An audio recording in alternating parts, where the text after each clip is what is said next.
ഹബീബായ നബി സല്ലല്ലാഹു അലൈഹി വസല്ലമ തങ്ങളെ കാണുവാനായിട്ട് ആഗ്രഹമില്ലാത്തവരാരും തന്നെയില്ല.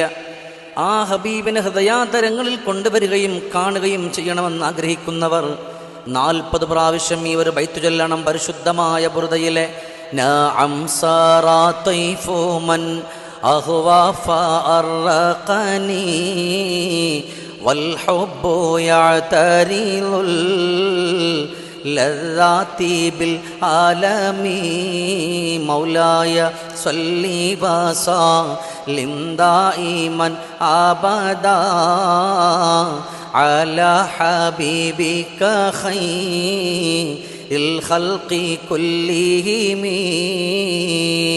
ഈ പരിശുദ്ധമായ ഈ ബൈത്തും ചൊല്ലിയിട്ട് ഹബീബിൻ്റെ പേരിൽ മുടങ്ങാതെ സ്വലാത്തുകളും കൂടെ ചൊല്ലി കിടന്ന് ഉറങ്ങുന്ന ഉറക്കിൽ ഹബീബിനെ കാണണമെന്നുള്ള ചിന്ത നിങ്ങൾ കൊണ്ടുവന്നാൽ ഹബീബിനെ കാണാൻ നമുക്ക്